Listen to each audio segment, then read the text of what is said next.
श्री सीतारामचंद्राभ्याम नमः। महर्षि वाल्मीकि प्रणीत श्रीमद् वाल्मीकि रामायण युद्धकांड 54वां सर्ग। वज्रदंष्ट्र और अंगद का युद्ध तथा अंगद के हाथ से उस निशाचर का वध। अंगद के पराक्रम से अपनी सेना का संहार होता देख महाबली राक्षस वज्रदंष्ट्र अत्यंत कुपित हो उठा। वह इंद्र के वज्र के समान तेजस्वी अपना भयंकर धनुष खींचकर वानरों की सेना पर बाणों की वर्षा करने लगा। उसके साथ अन्य प्रधान प्रधान शूरवीर राक्षस भी रथों पर बैठकर हाथों में तरह तरह के हथियार लिए संग्राम भूमि में युद्ध करने लगे। वानरों में भी जो विशेष शूरवीर थे वे सभी वानर शिरोमणि सब ओर से एकत्र हो हाथों में शिलाएं लिए जूझने लगे। उस समय इस रणभूमि में राक्षसों ने मुख्य मुख्य वानरों पर हजारों अस्त्र शस्त्रों की वर्षा की। मतवाले हाथी के समान विशाल काय वीर वानरों ने भी राक्षसों पर अनेकानेक पर्वत वृक्ष और बड़ी बड़ी शिलाएं गिराईं। युद्ध में पीठ न दिखाने वाले और उत्साहपूर्वक जूझने वाले शूरवीर वानरों और राक्षसों का वह युद्ध उत्तरोत्तर बढ़ता गया। किन्हीं के सिर फूटे, किन्हीं के हाथ और पैर कट गए और बहुत से योद्धाओं के शरीर शस्त्रों के आघात से पीड़ित हो रक्त से नहा गए। वानर और राक्षस दोनों ही धाराशाही हो गए। उन पर कंक गीध और कौवे टूट पड़े। गीदड़ों की जमातें छा गईं। वहां जिनके मस्तक कट गए थे ऐसे धर सब और उछलने लगे। जो भीरू स्वभाव वाले सैनिकों को भयभीत करते थे योद्धाओं की कटी हुई भुजाएं, हाथ, सिर तथा शरीर के मध्य भाग पृथ्वी पर पड़े हुए थे।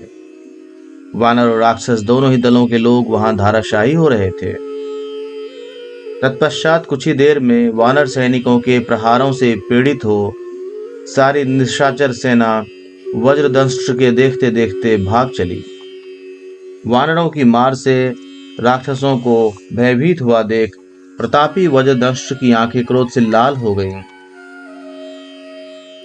वह हाथ में धनुष ले वानर सेना को भयभीत करता हुआ उसके भीतर घुस गया और सीधे जाने वाले कंक पत्र युक्त बाणों द्वारा शत्रुओं को विदीर्ण करने लगा।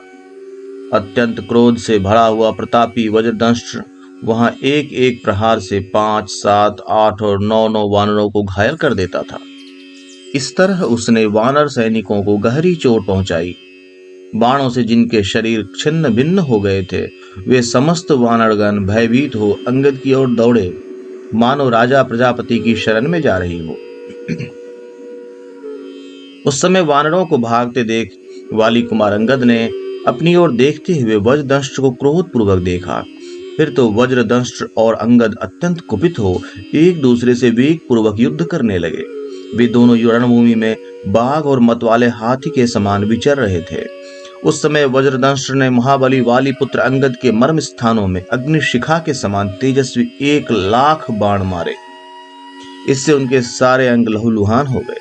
तब भयानक पराक्रमी महाबली वाली कुमार ने वज्रदंष्ट्र पर एक वृक्ष चलाया।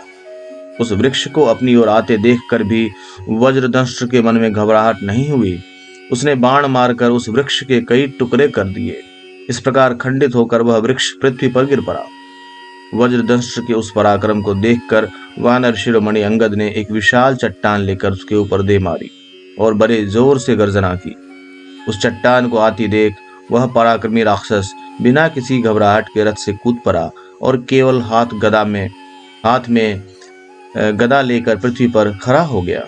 अंगद की फेंकी हुई वह चट्टान उसके रथ पर पहुंच गई और युद्ध के मुहाने पर उसने पहिए, कुबर तथा घोड़ों सहित उस रथ को तत्काल चूर चूर कर डाला।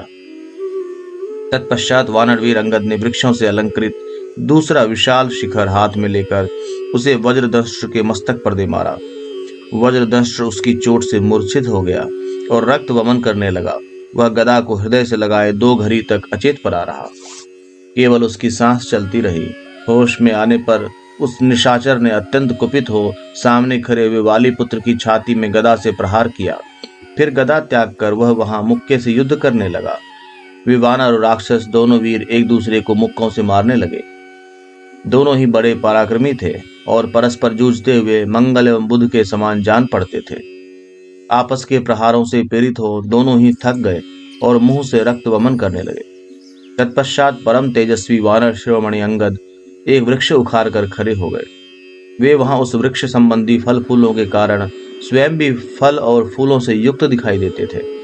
उधर वज्रदंष्ट्र ने ऋषभ के चर्म की बनी हुई ढाल और सुंदर एवं विशाल तलवार ले ली। वह तलवार छोटी छोटी घंटियों के जाल से आच्छादित तथा चमड़े की म्यान से शोभित थी। उस समय परस्पर विजय की इच्छा रखने वाले वे वानर और राक्षस वीर सुंदर एवं विचित्र पैंतरे बदलते तथा गरजते हुए एक दूसरे पर चोट करने लगे। दोनों के घावों से रक्त की धारा बहने लगी, जिससे वे खिले हुए पलाश वृक्षों के समान शोभा पाने लगे। लड़ते लड़ते थक जाने के कारण दोनों ने ही पृथ्वी पर घुटने टेक दिए, किंतु पलक मारते मारते कपिश्रेष्ठ अंगद उठकर खड़े हो गए। उनके नेत्र रोष से उद्दीप्त हो उठे थे और वे डंडे की चोट खाए हुए सर्प के समान उत्तेजित हो रहे थे। महाबली वाली कुमार ने अपनी निर्मल एवं तेज धार वाली चमकीली तलवार से वज्रदंष्ट्र का विशाल मस्तक काट डाला। खून से लथपथ शरीर वाले उस राक्षस का वह खड्ग से कटा हुआ सुंदर मस्तक, जिसके नेत्र उलट गए थे, धरती पर गिरकर दो टुकड़ों में विभक्त हो गया। वज्रदंष्ट्र को मरा हुआ देख राक्षस भय से अचेत हो गए। वे वानरों की मार खाकर भय के मारे लंका में भाग गए। उनके मुख पर विषाद छा रहा था। वे बहुत दुखी थे और लज्जा के कारण उन्होंने अपना मुंह कुछ नीचा कर लिया था।